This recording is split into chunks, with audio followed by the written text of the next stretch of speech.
안녕하세요, 군사돋보기입니다. 현재 패색이 너무나도 짙은 러시아군에게 있어 불리한 전황을 타개할 수 있을 만한 방법은 동원령보다는 친러 국가이자 우크라이나 북부에서 허를 찌를 수 있는 위치에 있는 국가 벨라루스의 우크라이나 침공 혹은 벨라루스의 러시아에 대한 군사적 지원일 겁니다. 그런데 지난 개전 초기 이후 잠잠하던 이들이 다시 움직이고 있어 또다시 우려를 자아내고 있는데요. 지난 연말부터 이번 전쟁이 일어나기 직전인 지난 2월 러시아는 우크라이나 주변의 여러 국경지대에 병력을 배치해 놓고는 이것은 침공이 아니라 훈련일 뿐이라는 핑계를 댔고 돈바스 지역에 배치한 병력을 두고는 돈바스를 우크라이나로부터 지키기 위한 평화유지군을 보냈을 뿐이라더니 결국 끔찍한 침공 전쟁을 시작했습니다. 그런데 그랬던 러시아가 또다시 벨라루스와의 연합훈련을 이 시국에 진행한다는 어이없는 핑계를 대며 우크라이나 북부 국경지대에 대규모 병력을 집결시키고 있으니 우려되는데요. 벨라루스는 지금도 수백 대의 T-72 계열 전차와 같은 비교적 신형 전차를 다수 보유하고 있고 실제로 침공할 마음이 없더라도 우크라이나가 전력을 남부전선과 동부전선에 모두 집중하고 있어 벨라루스군 병력이 포진한 국경지대 앞의 우크라이나 지역은 위험한 상태입니다. 러시아의 압박 때문에 벨라루스가 참전하게 되거나 러시아 측에 많은 장비를 지원하게 될 경우 또다시 우크라이나가 위험해지는 일은 생기지 않을까요? 우크라이나 북부 전선을 다시 침공하려는 벨라루스, 러시아 연합군의 실상이 어떤지 드러나며 이들 연합군이 전쟁에 동원되어도 러시아는 전쟁에서 승리하기는커녕 오히려 대규모의 전력이 전멸해버려 더 큰 위기에 빠질 수도 있다는데 왜 그럴까요? 전문가는 아니지만 해당 분야의 정보를 조사 정리했습니다. 본의 아니게 틀린 부분이 있을 수 있다는 점 양해해 주시면 감사하겠습니다. 여러 오신트 보도들에 따르면 현지 시각 10월 17일 우크라이나 북부 국경지대를 마주보고 있는 벨라루스의 남부 고멜 지역에는 9,000명 이상의 러시아군 그리고 약 3,000명 이상의 벨라루스군이 연합부대를 편성해 집결 중이라고 합니다. 또한 동부 도네츠크 전선에는 러시아군을 위해 벨라루스가 지원하는 T-72 계열 전차 92대가 도착하고 있는데다 추가 치장 물자로 남아있는 T-72 전차들과 BMP-2 장갑차들을 복구시켜 벨라루스 고멜 방면에 배치된 벨라루스 러시아 연합군 측으로 보내고 있는 중이라고 하는데요. 최소 12,000명에서 15,000명에 이를 것으로 짐작되는 벨라루스 러시아 연합군의 규모는 러시아군의 한 개 대대 전술단이 편의상 약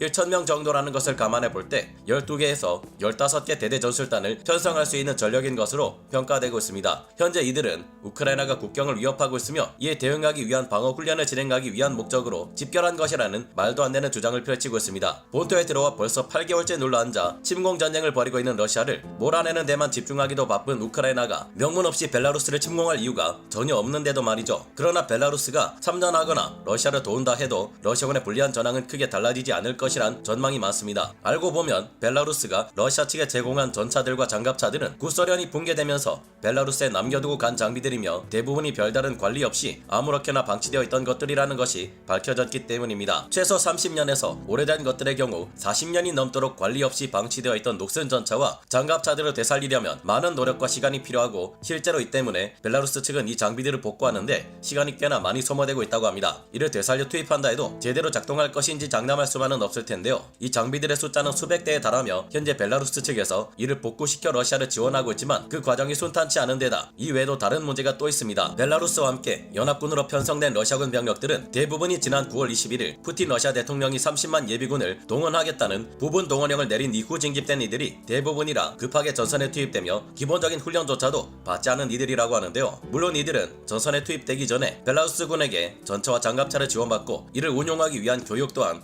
받은 다음 참전할 것이라고 하지만 이 교육이 제대로 이행될 것인지는 의문이며 그렇게 된다 해도 전술상의 교리에서 크게 낙후된 것으로 보이는 벨라루스 러시아 연합군은 고도의 서구식 입체기동 전술을 수행하는 우크라이나군을 당해낼 수 없을 것으로 짐작됩니다. 벨라루스 러시아 연합군은 이번 가을 라스푸티자가 끝날 것으로 보이는 11월 둘째 주까지 장비 운용 교육을 마친 후 우크라이나 북부 전선에 침투해 현재 한창 전투가 진행 중인 동부 전선과 남부 전선의 우크라이나군 전력이 집중되지 못하도록 분산시키려는 의도를 가지고 있는 것으로 보이는데요. 아무리 우크라이나가 전쟁에서 유리한 상황이라지만 이처럼 취약한 북부 전선에 벨라루스 러시아 연합군이 병력을 배치하는 것만으로도 이에 대한 방어 병력을 배치해야 하기에 동부 전선과 남부 전선에 가진 모든 전력을 투입시키기 어렵다는 문제가 생기는데요. 벨라루스가 러시아를 지원하거나 참전하는 것에 대한 우크라이나를 돕는 다른 서방 국가들의 경고 조치가 취해져야 하지 않을까 생각해봅니다. 오늘 군사돋보기 여기서 마치고요. 다음 시간에 다시 돌아오겠습니다. 감사합니다. 영상을 재밌게 보셨다면 구독, 좋아요, 알림 설정 부탁드리겠습니다.